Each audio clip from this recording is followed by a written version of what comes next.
Hello friends, welcome to my channel hashtag creative Aarti Porwal. दोस्तों, मैं हूं आरती और आज हम बात करेंगे एक ऐसे स्टेट की जिसमें अभी भी 35 से लेकर 60% तक सीट्स वैकेंट हैं और बच्चों ने यहां पर एडमिशन नहीं लिया है। तो दोस्तों, अभी भी मौका है क्योंकि जो इसकी काउंसलिंग की डेट है बढ़ाई जा चुकी है, 31 जनवरी कर दी गई है। तो आप अगर चाहें तो अभी भी एडमिशन ले सकते हैं। पूरी न्यूज़ आपको मैं विस्तार से दूंगी, लेकिन इसके पहले अगर अभी तक मेरे चैनल को आपने सब्सक्राइब नहीं किया है तो सब्सक्राइब कर लीजिए और उसके आगे जो बेल आइकन का बटन है उसे भी प्रेस कर दीजिए ताकि सारी लेटेस्ट इन्फॉर्मेशन आपको मिलती रहे।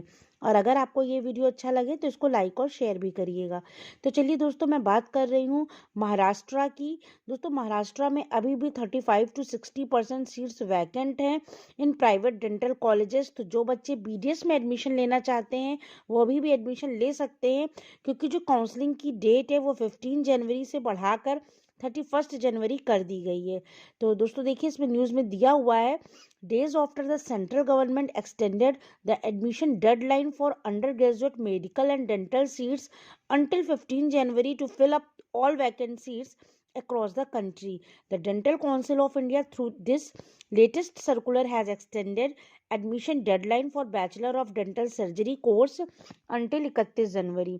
Days after the central government extended the admission deadline, जैसा कि आपको बता दें 31 जनवरी तक ये सीट्स बढ़ गई हैं बीडीएस के लिए। तो the step comes after several state showed as many as 35 to 60% vacant seats in private dental colleges. According to information shared by the state common entrance test, almost 35 seats, 852 seats out of 2400 seats in private dental colleges in Maharashtra remain vacant.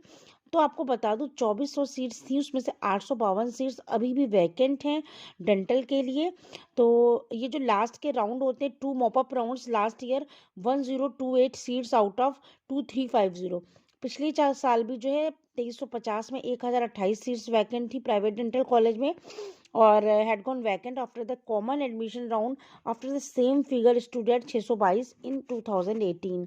तो हर साल यहाँ पर seats vacant रह जाती हैं BDS की। तो in the last 2 rounds admission withdrawals were higher than the number of seats confirmations, which could be because more students got a betterment option in a government or private dental college or medical college in Maharashtra or any other state, said a senior official from the set cell.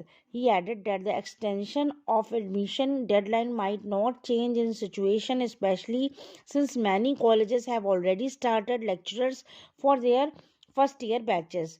The rise in vacancy in dental institutes has been the trend of some years, now especially in states like Karnataka, Punjab and Madhya Pradesh, forcing more and more state government to seek permission from the central government to lower the national eligibility contest percentile score for eligibility। दोस्तों, इसका कारण है जो percentile है NEET का eligibility का, वो जो है जब तक ऐसा रहेगा तो जो वैकेंसी है डेंटल इंस्टीट्यूट में वो ट्रेंड हो गया है कि कुछ साल से वो खाली ही रह जाती है, जैसे कर्नाटका में भी, पंजाब में भी, मध्य प्रदेश में भी। तो ऐसा an aspirants need to score that at least 50 percentile in NEET to eligible for admission to a dental institute. However, the state of Karnataka has sought that this eligibility score is lowered to 20 percentile. After almost 60% of their seats in private dental colleges remain vacant even after 2 rounds of admission. अगर इसको जो 60% percentile है घटा दिया जाए, इसको कहा जा रहा है 20 परसेंटाइल तक लोअर कर दिया जाए, तो शायद डेंटल कॉलेज में जो वैकेंट सीट्स लास्ट के 2 राउंड्स में भी वैकेंट रह जाती हैं तो ना रहें। Experts have time and again pointed at the issue of undevelopment prevailing in this sector for BDS graduates, as well as the high financial backup to set up a private practice as the main reason for the decline in demand of the course. Dentists don't get absorbed into the system as the MBBS graduate do, and if they want to set up their practice, they need financially backing, which is very difficult for most people, said Muzaffar Khan, a Thane-based medical education counselor. He added that this had lead to poor demand for the course in most rural parts of the country. तो दोस्तों, यही reason है कि जब यहाँ के जो HTA had aborted now deemed dental institutes in the state have witnessed a 163% increase in seat vacancy under the management and NRI quota compared to last year. As per information shared by the Director General of Health Science, recently close to 318 seats are vacant under the management as well as NRI quota this year after 3 common admission and 2 mop-up rounds. आपकी जो 2 mop-up rounds में फिर भी seats खाली रह गई हैं, तो इसके लिए private dental institute in the state से there the constant delay in admission. एक तो डिले भी हो गया एडमिशन में, इसलिए भी शायद इतनी सीट्स वैकेंट है. Until 3 years ago, no dental institute complained of seat vacancy, but ever since 85% seats of the private dental institutes are being filled up by the states itself, more and more dental institutes and bearing the brunt of high seat vacancy in the core C seat.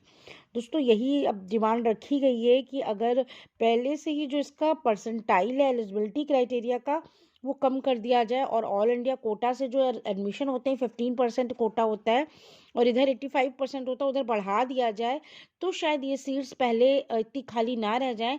Last के 2 rounds होने तक भी इतनी seats जो BDS की खाली रह जाती है, जो प्राइवेट डेंटल कॉलेज है इनमें, इनको अगर गवर्नमेंट में कन्वर्ट कर दिया जाए तो शायद इतनी सीटें खाली नहीं रहेंगी. तो दोस्तों देखते हैं कि अब की इन सीटों का क्या होता है, क्योंकि सेशन 31 जनवरी तक बढ़ा दिया गया है, एक्सटेंड कर दिया गया है, लेकिन सीट्स शायद अभी भी वैकेंट हैं. तो इन 15 डेज में ये इन सीट्स को कैसे फिल करेंगे, फीस कम करेंगे या फिर इनको अगले साल से जो क्राइटेरिया है एलिजिबिलिटी का परसेंटेज का उसको कम करेंगे या कुछ सीट्स गवर्नमेंट में ट्रांसफ़र कर देंगे. तो लेट्स सी, जो भी आता है अपडेट मैं आपको बता दूंगी. तो ये थी पूरी न्यूज़ महाराष्ट्र की. अगर आपको ये न्यूज़ अच्छी लगी हो तो मेरे चैनल को सब्सक्राइब करिएगा और मेरे वीडियो को लाइक और शेयर करिएगा. सारी लेटेस्ट न्यूज़ मैं आपको देती रहूँगी. Thank you.